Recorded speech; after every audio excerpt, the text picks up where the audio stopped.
Hello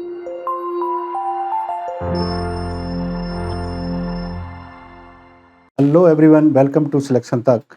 आज हम लोग एक महत्वपूर्ण विषय पर चर्चा करने वाले हैं। जैसे आप लोगों ने सुना भी होगा और आप बैकग्राउंड में देख भी रहे होंगे। आज हम लोग आंसर राइटिंग के बारे में चर्चा करेंगे। क्या होती है आंसर राइटिंग, कैसे होती है आंसर राइटिंग, क्या करना जरूरी है आंसर राइटिंग में, आंसर राइटिंग प्रैक्टिस क्या होती है, आंसर का वैल्यूएशन क्या होता है, इन सारे बिंदुओं पर चर्चा करेंगे। जैसा कि आप मेरे बैकग्राउंड में देख रहे हैं, इस पर लिखा हुआ 2 मार्क्स क्वेश्चंस। तो यहाँ 2 मार्क्स के क्वेश्चंस जो एमपीपीएससी में पूछे जाने वाले हैं, 2 मार्क्स के साथ साथ 7 मार्क्स के क्वेश्चंस जो एमपीपीएससी में पूछे जाने वाले हैं, और उसके अलावा 10 मार्क्स के क्वेश्चंस। इन सारे क्वेश्चंस पर हम लोग डिटेल में चर्चा करेंगे। और सबसे पहले मैं ये बताने की कोशिश करूंगा कि आंसर राइटिंग क्या है और इसको लेकर के लोगों में क्या भ्रम बने हुए हैं। अक्सर लोगों में आंसर राइटिंग को लेकर के बहुत सारे भ्रम हैं। शुरुआत करते हैं और समझते हैं कि आंसर राइटिंग क्या है और एक बच्चे को कैसे करना चाहिए। अभी कुछ दिनों से ऐसा ट्रेंड आया है कि हर बच्चे को ऐसा लगता है कि मैं आंसर राइटिंग कर रहा हूँ, या हर किसी को लगता है कि मैं आंसर राइटिंग करूँ। उसकी शुरुआत कैसे करें और एक अच्छी आंसर राइटिंग अच्छे नंबर लेने के लिए हम लोग कैसे करनी चाहिए, इस पर हम लोग बात करते हैं। हमारे यहाँ एमपीपीएससी का जो पैटर्न रहा है, इस बार 2024 का जो मेंस होने वाला है, जो आई थिंक 21 अक्टूबर से शुरू होने वाला है, जो पहली बार एक नए पैटर्न पर हो रहा है। इस बार सिलेबस में बहुत सारे बदलाव किए गए हैं, आंसर के पैटर्न में भी बदलाव किए गए हैं, और आई थिंक एक दिन पहले उन्होंने, आज से एक दिन पहले उन्होंने कॉपियां भी अपलोड की हैं, जिसमें बताया है कि हम लोग किस किस आंसर को लिखने के लिए कितना कितना स्पेस प्रोवाइड करेंगे, है ना। तो आप देखेंगे कि क्वेश्चंस की जो रेंज है उन्होंने बहुत पहले ही डिस्कस कर दी थी सिलेबस के साथ, और बता दिया था कि केवल मेंस में 2 नंबर के क्वेश्चंस, 7 मार्क्स के क्वेश्चंस। ये बड़ा बदलाव किया गया था कि पहले यहाँ 5 नंबर के आंसर्स हुआ करते थे और 10 मार्क्स के क्वेश्चंस पूछे जाएंगे। इसमें थोड़ा टाइम मैनेजमेंट पे भी बात करेंगे, क्योंकि टाइम मैनेजमेंट आंसर राइटिंग में बहुत जरूरी होता है।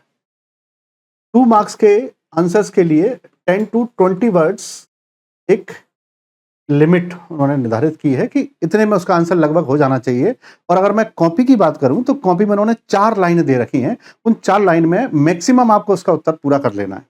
ठीक, फिर हम लास्ट में इस पर भी बात करेंगे कि बहुत सारी भ्रांतियां हैं जो बच्चों को बता दी जाती हैं और बच्चे उनको लेके बैठे रहते हैं आंसर राइटिंग के लिए। 7 मार्क्स के लिए उन्होंने 60 वर्ड की लिमिट है। जो पहले 5 नंबर के लिए जो लिमिट है वो केवल 50 वर्ड्स हुआ करती थी, अब उन्होंने उसको 10 वर्ड्स ज्यादा कर दिए हैं। 60 वर्ड्स यहां पर हैं, 10 to 20 वर्ड्स यहां पर हैं, और इसके लिए उन्होंने कुछ भी बदलाव नहीं किया है। जो पहले थे उतना ही है, 200 वर्ड्स हैं। और यहां पर थोड़ा सा बदलाव 7 नंबर के स्पेस में किया गया है कि जहां पहले आंसर्स को आपको 50 शब्दों में 9 लाइन में लिखना होता था, अब उसी आंसर को आप 11 लाइन में लिखेंगे और 60 वर्ड्स में लिखेंगे, यानी 10 वर्ड उसमें ऐड कर दिए गए हैं। तो ये तो हो गया बेसिक्स आंसर राइटिंग का, लेकिन ये आंसर राइटिंग नहीं है, ये तो सिलेबस में दिया हुआ है, इसमें कोई आंसर राइटिंग नहीं। लेकिन इसको ध्यान में रख करके आंसर राइटिंग करनी पड़ती है। यहां आप ध्यान से देखेंगे तो 2 नंबर के आंसर है, और 2 नंबर का आंसर आप जानते हैं कि बहुत ज्यादा तो लिखना नहीं होता है, लेकिन डिस्क्रिप्टिव में पेपर है तो उसमें 2 नंबर का आपको लिखना भी पड़ेगा, और ज्यादा भी नहीं लिखना है, पूरे नंबर भी लाने हैं। इसको लेकर के बहुत सारी ये है कि कुछ लोग कहते हैं कि फैक्ट में आंसर लिख दो, जो पूछा है उतना ही लिख दो, या कुछ लोग कहते हैं उसको पॉइंट में लिख दो, कुछ लोग कहते हैं कि 3 पॉइंट लिख के आओगे तो पूरे नंबर मिल जाएंगे, कुछ लोग कहते हैं 4 पॉइंट लिखेंगे, 4 लाइन आई है तो 4 पॉइंट लिखेंगे तभी पूरे नंबर मिलेंगे। देखिए, नंबर पॉइंट्स के नहीं होते हैं, नंबर उसमें क्वेश्चन में जो पूछा गया उसके होते हैं। मैं यहाँ पे कुछ एग्जाम्पल आपको देके बताऊंगा, उसके आंसर्स होते हैं। मैं 2 नंबर के बारे में पहले आपसे थोड़ी चर्चा कर लूं, तो देखता हूं आगे। देखिए, हम 2 मार्क्स के क्वेश्चन की अगर हम बात करेंगे तो हमको यहाँ पर कुछ भी मिल सकता है लिखने के लिए। जैसे किसी पुस्तक का नाम आ सकता है परीक्षा में, किसी व्यक्ति का नाम आ सकता है, किसी संस्था का नाम आ सकता है, ठीक, किसी की प्रकार पूछे जा सकते हैं, किसी की स्थापना पूछी जा सकती है। ये डिपेंड करता है पेपर सेटर पर कि उसने किस प्रकार से पेपर को सेट किया है। अब देखिए, मैं आपको एक एग्जांपल दूं। पहला, एक पुस्तक हम कुछ भी ले लें, जैसे अर्थशास्त्र को ले लें।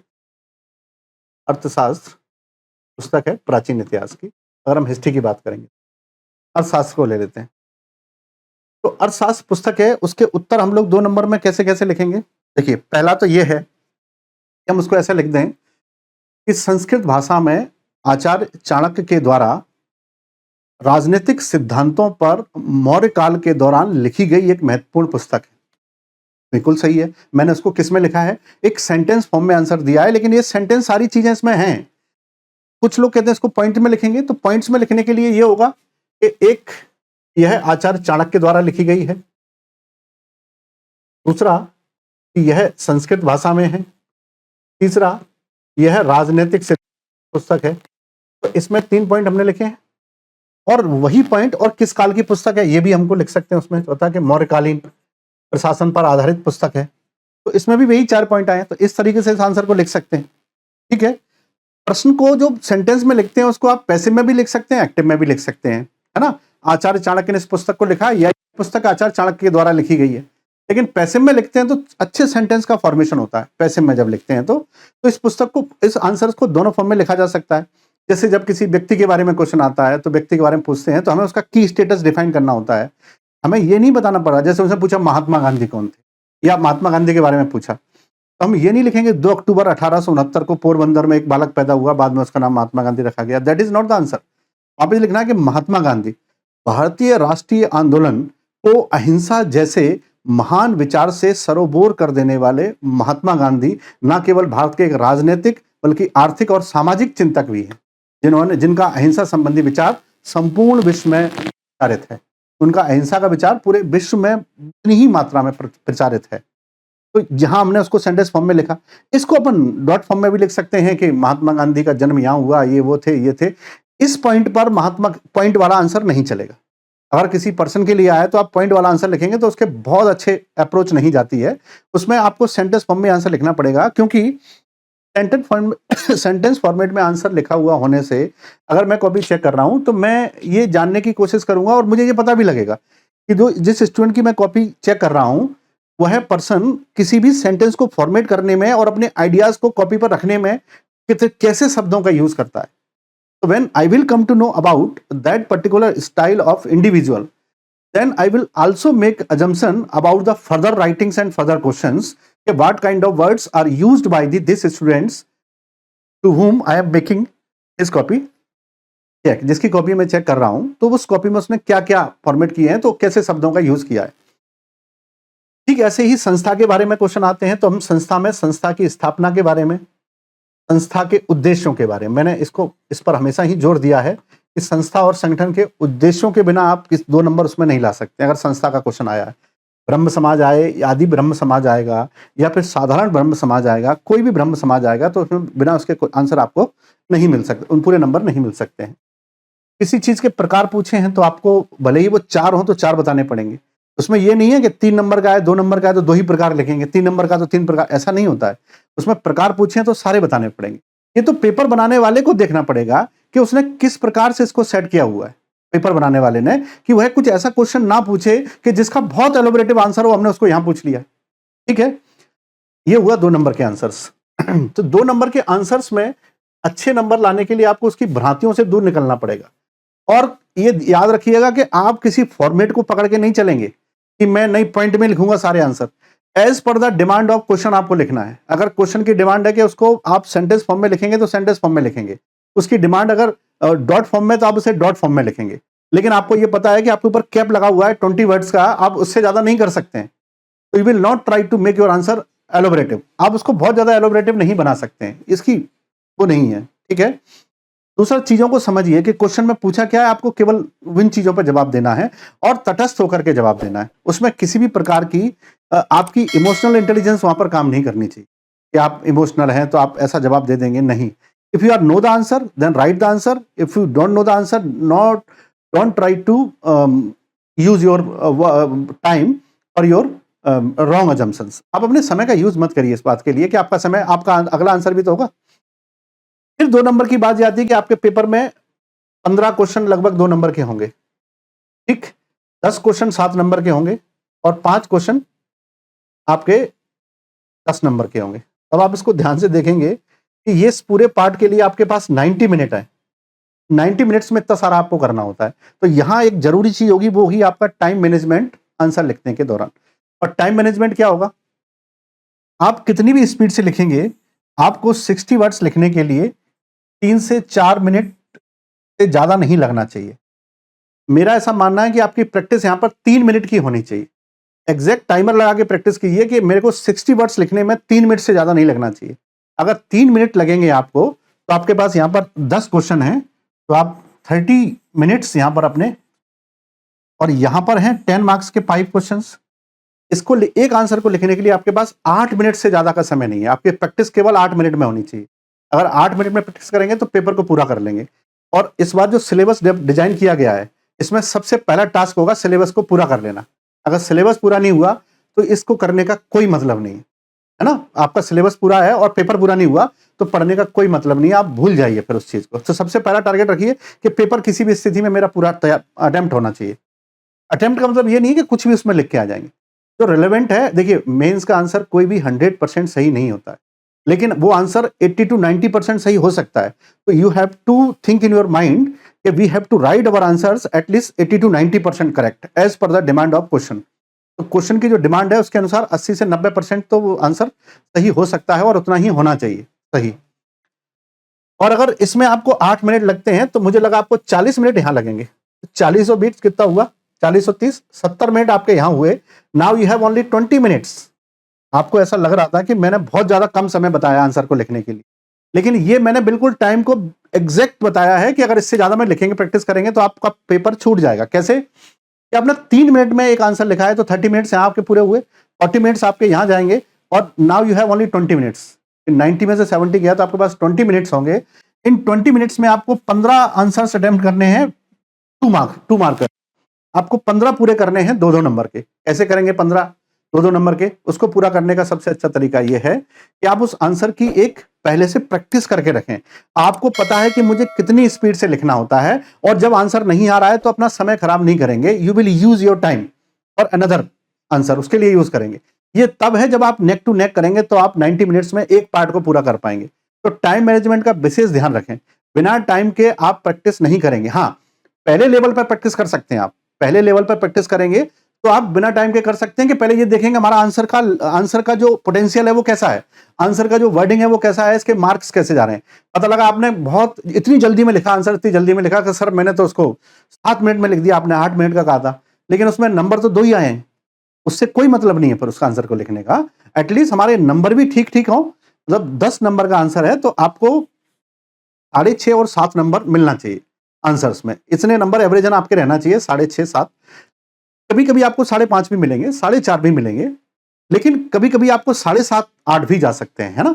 ये उस पर डिपेंड करता है कि आंसर में आपने कैसा फॉर्मेट किया है। सारे आंसर के फॉर्मेट एक जैसे नहीं रखेंगे, ये बिल्कुल याद रखेंगे कि आपके सारे आंसर के फॉर्मेट एक जैसे नहीं है। मैंने कुछ कॉपियां चेक की तो उसमें लोगों ने एक बड़ा अजीब सा पैटर्न फॉलो किया कि उन्होंने यहां एक गोला बनाया और यहां लिख दिया 1857 की क्रांति के कारण, और ये कारण लिख दिए सारे के सारे। फिर दूसरे आंसर में भी ऐसा ही किया, ये क्या है, राष्ट्रवाद के उदय के कारण, यहां भी इतना सारा लिख दिया। पॉलिटी में भी सारे आंसर ऐसे ही, कैसे कि संविधान की विशेषताएं। आपको ये नहीं लगता कि ये डायग्रामेटिक ज्यादा हो रहा है आंसर? इसकी कोई जरूरत नहीं थी, है ना भाई। हमको आंसर में अपनी बहुत सारी स्किल यूज करनी होती है।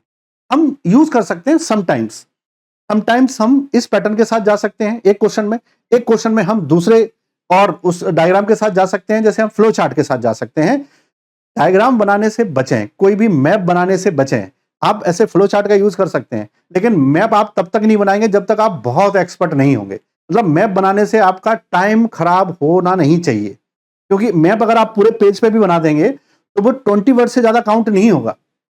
आपको लगता है कि पूरे पेज में मैप बना दिया है तो 100 वर्ड्स में काउंट हो जाएगा, नहीं, क्योंकि पेपर में पूछा नहीं है, सचित्र समझाइए उसको, विद डायग्राम समझाइए, उन्होंने पूछा नहीं है। ये आप अपना स्किल है उसमें यूज कर रहे हैं। अगर आप मैप बनाने में एक्सपर्ट है, इसका मतलब ये भी नहीं हर चीज में उसमें बनाने के लिए तैयार है। मैप वो पूछ रहा है संविधान की विशेषताएं, उसमें भी मैप बना हुआ है, संविधान की पुस्तक लेकर के खड़ा हुआ है कोई, ऐसा ये जरूरत नहीं है। और आंसर को बहुत सिंपल तरीके से लिखिएगा। किसी भी ऐसा नहीं है कि आंसर में आप कुछ भी लगे लिखने के लिए। मैं इसलिए सारी चीजें बता रहा हूं। In present time there are so many advisors, और मेंस के लिए बहुत सारे एडवाइजर्स हैं। और मेंस की जो कॉपियां चेक अगर आप करवा रहे हैं कहीं, तो उसमें ये जरूर पूछें कि सर ये मेरा आंसर गलत है, तो may I know the correct answers, may I know the expected answer. क्या आप मुझे एक्सपेक्टेड आंसर बता सकते हैं कि इसमें मैं क्या कैसे उसको लिखूं, कैसे वर्डिंग शुरू करूं। और हाँ, एक चीज और मेरे पास आई कि क्वेरीज आई, क्या हमको कंक्लूजन लिखना है 7 मार्क्स के लिए। देखिए ये प्रश्न की उस पर डिपेंड करेगा कि अगर प्रश्न में है एक्सप्लेन, प्रश्न में अगर एक्सप्लेन है तो आप कंक्लूजन के साथ जा सकते हैं, लेकिन प्रश्न में एक्सप्लेन जैसा कुछ है नहीं, एलोबरेट करने वाला कुछ है नहीं, जस्टिफाई करने वाला कुछ नहीं है। लेकिन अगर प्रश्न में जस्टिफाई है, स्पष्ट कीजिए, तो आपको कंक्लूजन लिखना ही पड़ेगा। देखिए, जस्टिफाई होगा तो कंक्लूजन आपको लिखना ही पड़ेगा, जस्टिफाई नहीं है तो कंक्लूजन नहीं करना पड़ेगा।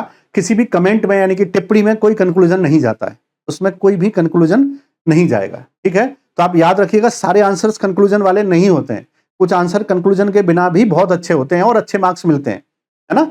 और दूसरा के ऐसे अंधाधुंध कुछ भी ना लिखें, सिस्टमैटिक लिखें कि आपका एग्जाम कब है, मुझे एग्जाम कब देना है, मैं कब तक अपनी तैयारी कर लूंगा। मेरे पास ये 4 पेपर हैं जिसमें 2-2 पार्ट हैं, यानी कि मेरे पास 8 पार्ट हैं आंसर के तैयार करने के लिए मेंस के, और एक पार्ट में 5 यूनिट हैं लगभग।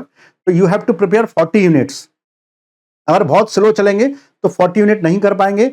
एक यूनिट को तैयार करने में अगर आप 3 दिन का भी समय लेते हैं तो एक पार्ट को तैयार करने में आपको कितना, 40 यूनिट को तैयार करने में कितना समय लगेगा, 4 into 3, है ना, 120 दिन। अगर 3 दिन करते हैं, लेकिन अभी आपकी स्थिति ऐसी नहीं होगी कि आप 3 दिन में एक यूनिट को तैयार कर लेंगे। You will take time to prepare your notes, you will take time to make your synopsis. तो पहले आप अपने सिनॉप्सिस बनाइए, जिन चीज को आपने कभी पढ़ा नहीं है उसके सिनॉप्सिस सबसे पहले बनाइए। Go through the difficult part of the syllabus to make your synopsis first of all. और आप डिफिकल्ट का पहले बना देंगे तो अच्छा फील करेंगे।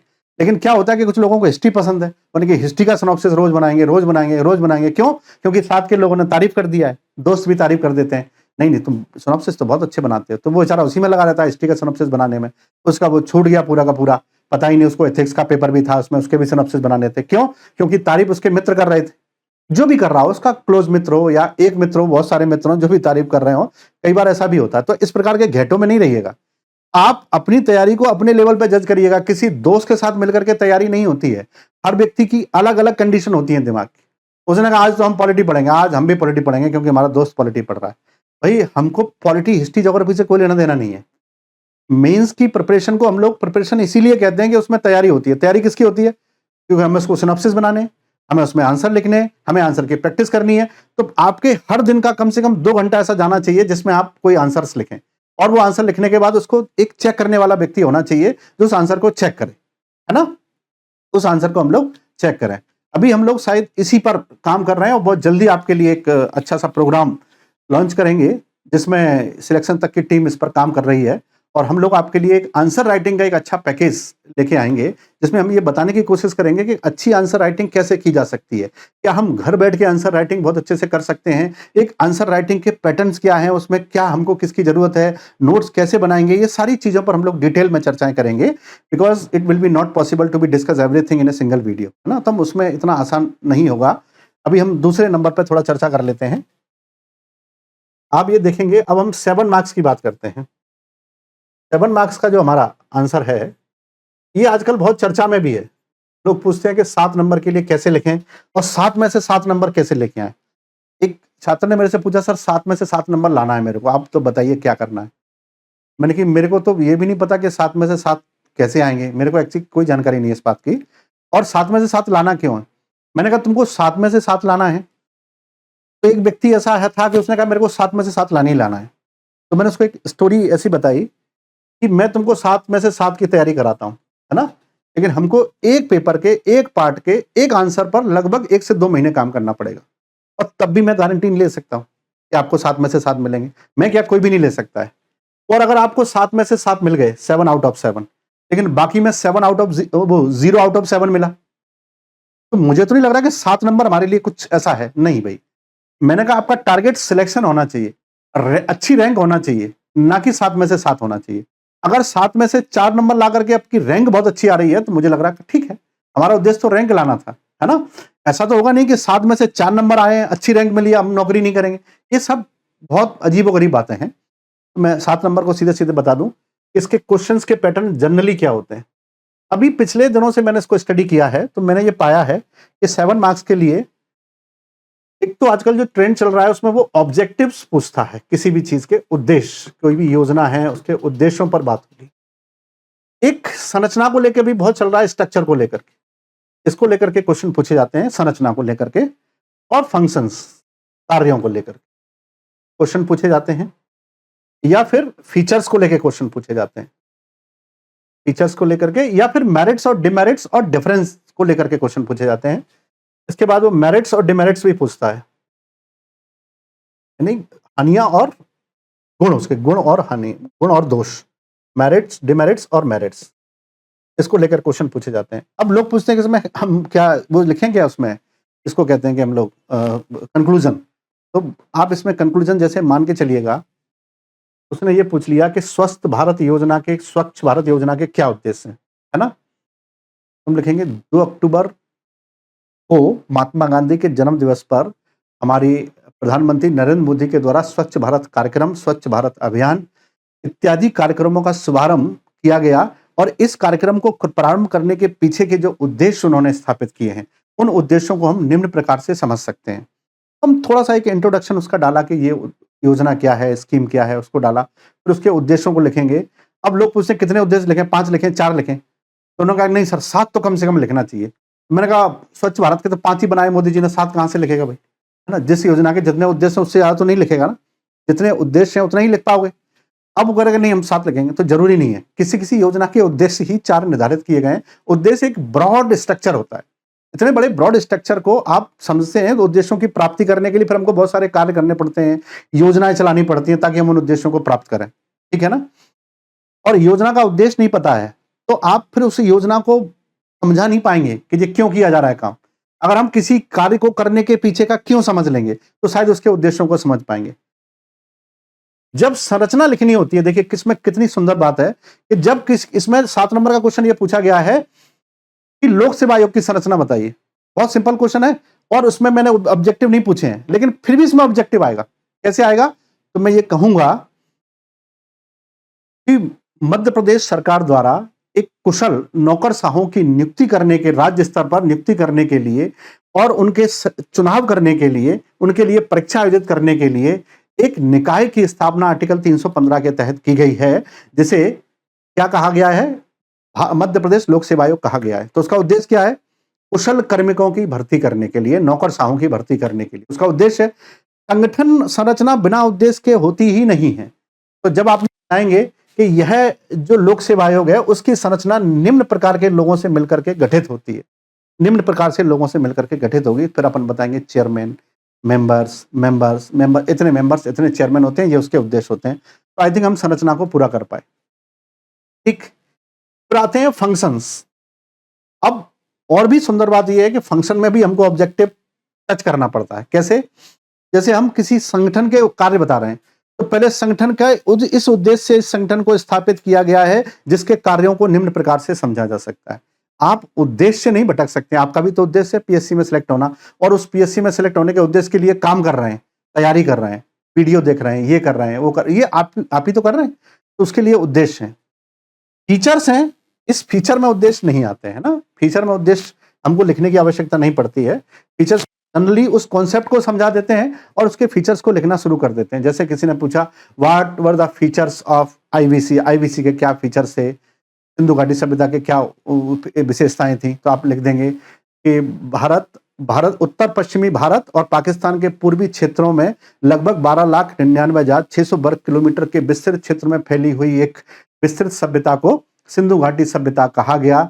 इस सभ्यता के लगभग 1900 से ज्यादा स्थलों पर उत्खनन किए जा चुके हैं और इन समस्त उत्खननों के पश्चात इस सभ्यता के संबंध में निम्न विशेषताएं प्राप्त होती हैं, जो इस प्रकार हैं।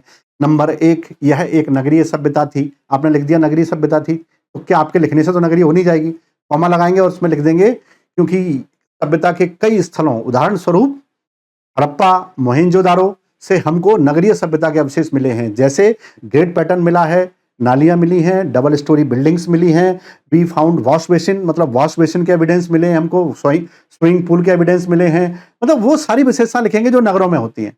तो पहली विशेषता क्या लिखी, वो नगरीय है। नेक्स्ट वन लिखेंगे कि people of Harappans were aware with the art of farming, वो एग्रीकल्चर एक्टिविटीज करते थे। कैसे, हम लिखेंगे हमको अनाज की भूसी मिली है, अनाज के दाने मिले हैं, कालीबंगा से मिले हैं, चहुंदड़ों से मिले हैं, जिससे हम ये बता पाएंगे कि वो लोग कृषि कार्यों में लिप्त थे। एक मिट्टी का बना हुआ हल मिला है, खिलौने मिले हैं, बैलगाड़ी मिली है। फिर हम लिख देंगे हड़प्पा के लोग हैं वो आर्ट एंड कल्चर में बहुत एक्सपर्ट थे, क्योंकि हम लिख देंगे कि हड़प्पा के उत्खनन से हमको कई प्रकार की कलाओं के प्रमाण मिले हैं, जैसे नृत्य कला के रूप में डांसिंग गर्ल मिली है, जो कांसे की बनी हुई है, मोहनजोदारो से मिली है डांसिंग गर्ल। इसके अलावा वहां पर एक बियड जो रेड सैंडस्टोन है, लाल बलुआ पत्थर के जो एक धड़ मिला है पुरुष का, वो मिला है, बैलगाड़ी मिली है, खिलौने मिले हैं, ब्रिक्स मिली हैं, यानी पेंटिंग की आर्ट भी थी, सिंगिंग की आर्ट भी थी, हिरण के सिंह का बना हुआ एक बाजा मिला है, ठीक, खिलौने बनाने की आर्ट थी, बीड्स मेकिंग आर्ट्स थी, बीड्स यानी मन के जो माला के मोती होते हैं, बीड्स, वो बनाने की आर्ट्स भी मिली है। We found so many types of features from Harappa. तो किसी भी चीज के फीचर्स वैसे होना चाहिए जो उसको रिप्रेजेंट करें, जो उसको रिप्रेजेंट करें। जैसे मेरा फीचर्स है कि कोई कहेगा कि भाई सर की सफेद दाढ़ी है, सफेद बाल है, सर चश्मा पहनते हैं, फीचर्स है ना, यही तो लोग कहेंगे। तो किसी भी चीज का एक फीचर होता है जिससे उसकी पहचान हमको प्राप्त होती है कि वो क्या है। फीचर्स पढ़ने से हमको उसके बारे में पता लगता है, what does it this concept, ये कॉन्सेप्ट है क्या। तो 7 मार्क्स के लिए अब हमको 11 लाइन मिलेंगी। तो 11 लाइन में आप ये समझिएगा कि उसमें मैक्सिमम वर्ड लिमिट 60 है, और वर्ड लिमिट का मतलब 60 का मतलब 60 वर्ड होता है, 60 वर्ड नहीं होता है। उसको आप 10% प्लस भी कर सकते हैं, 10% माइनस भी कर सकते हैं, यानी आप 60 के 65 भी लिख सकते हैं, 55 भी लिख सकते हैं, बशर्ते आपकी बात पूरी हो गई हो। तो अगर कम शब्दों में बहुत अच्छी बात हम लिख रहे हैं तो अपने लिए समय बचा सकते हैं। तो हम 65 शब्दों में क्यों लिखेंगे, 55 शब्दों में लिखेंगे सारी बातें, तो हम अपने लिए बहुत सारे शब्दों को बचा पाएंगे। समझ गए? तो ये है इसका कॉन्सेप्ट 7 मार्क्स के लिए। अगर हम नेक्स्ट पैटर्न पे जाते हैं, अब हम देखेंगे 10 मार्क्स।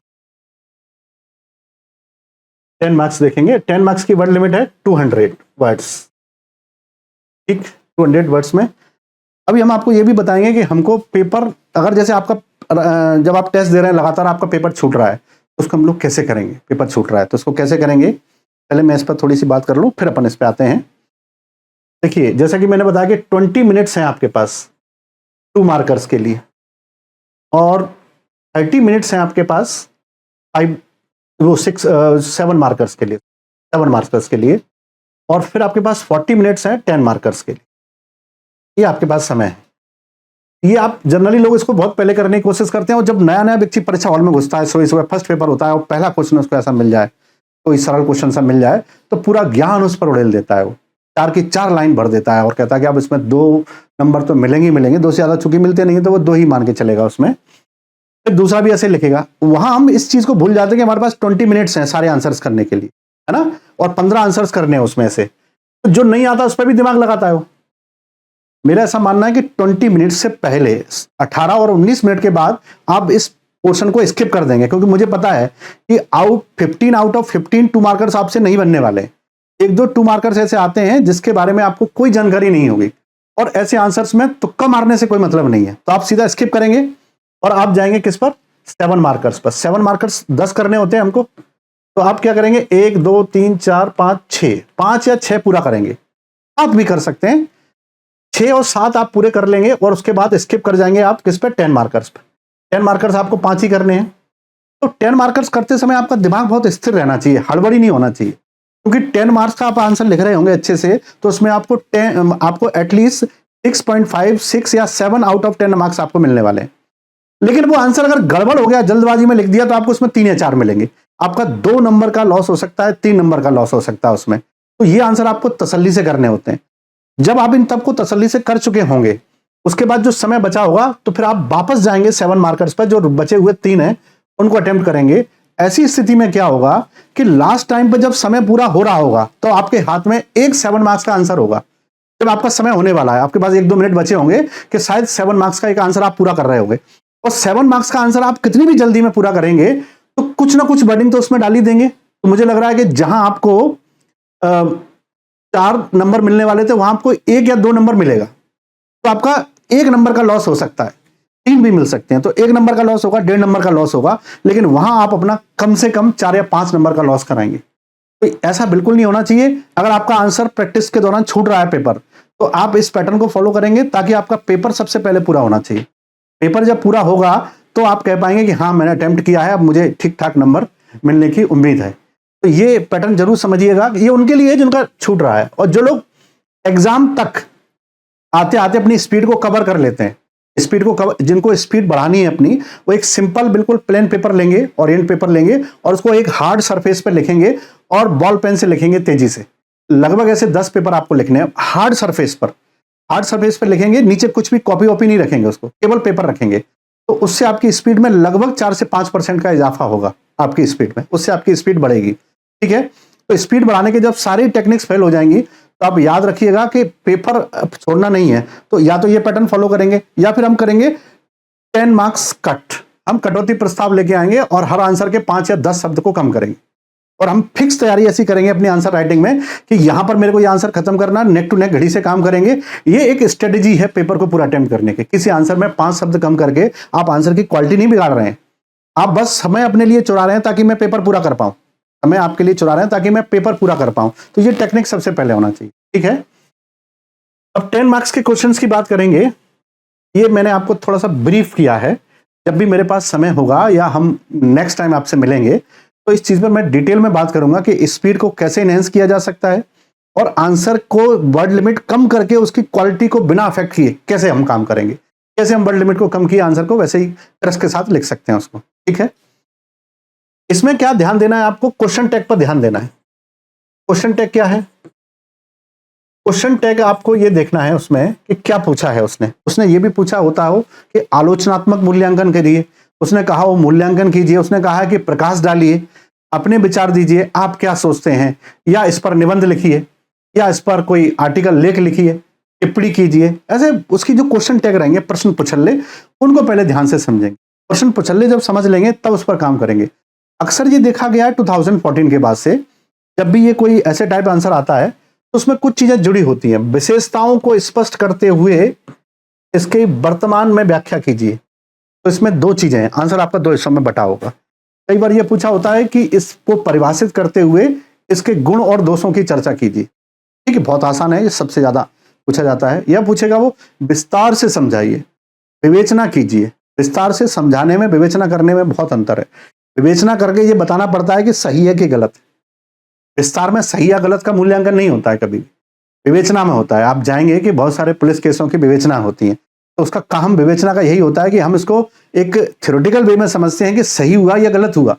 तो विवेचना एक अलग होता है, विस्तार अलग होता है, मूल्यांकन अलग होता है। मूल्यांकन में आपको बताना होता है, मूल्यांकन अपने ऊपर निर्भर करता है कि कैसा मूल्यांकन करना है, आप इसे सही मानते हैं गलत मानते हैं, ये आपका मूल्यांकन है। तो मूल्यांकन थोड़ा सा रिलेट करता है टिप्पणी से, कमेंट से, कि हमारे ऊपर है कि हम कैसे उसको बताएं और क्यों है गलत। अगर हम गलत बता रहे हैं मूल्यांकन में तो क्यों गलत है, अगर हम सही बता रहे हैं मूल्यांकन में तो क्यों सही है।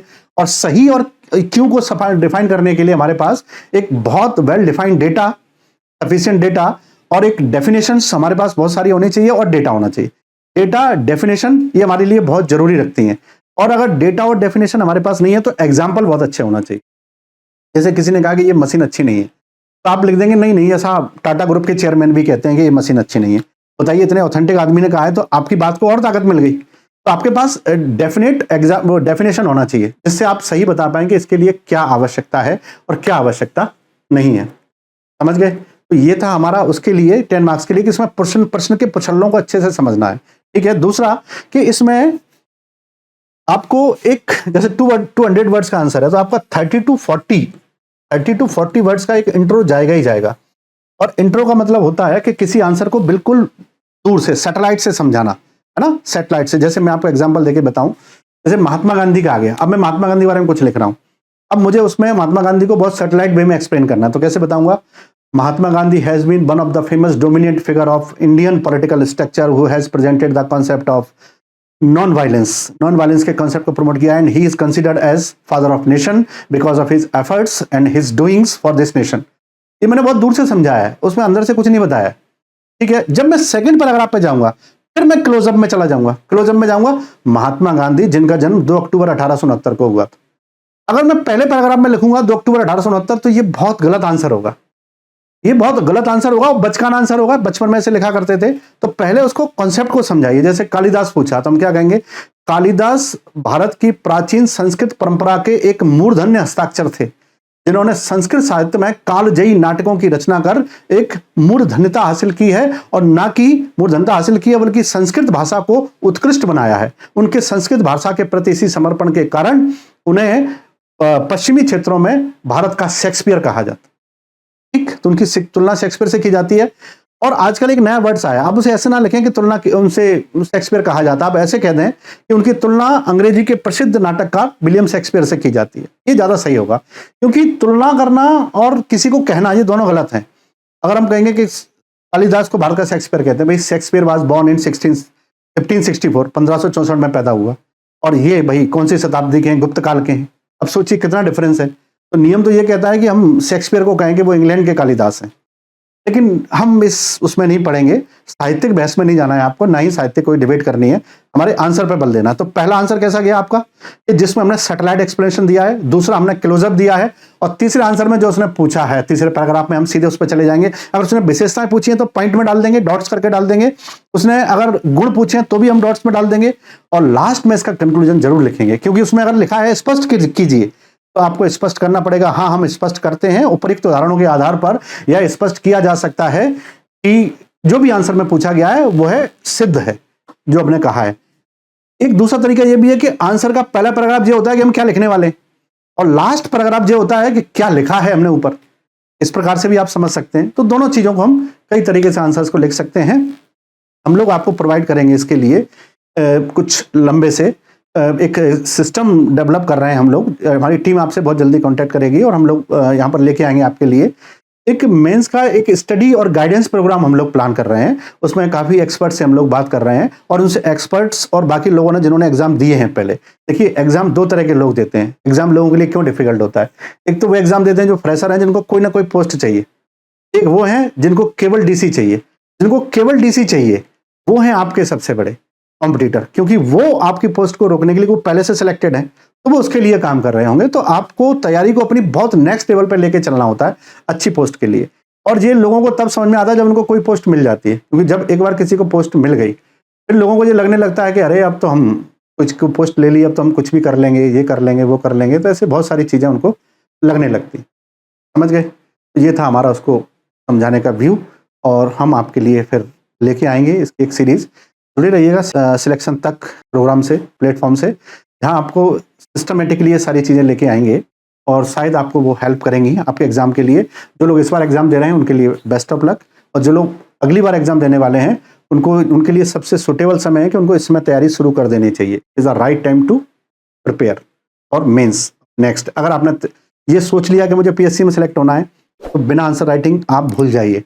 और आंसर राइटिंग में मेरा ऐसा मानना है कि एक सटीक जगह कीजिए, लेकिन एक ही जगह करिए, वहाँ आपको कोई 10 तरह की वो ना मिले, और एक ऐसी आंसर राइटिंग जो आपके आंसर को हर बार इनहेंस करती जाए, तो वो आंसर राइटिंग अच्छी कहलाएगी। ठीक है, मिलते हैं नेक्स्ट टाइम।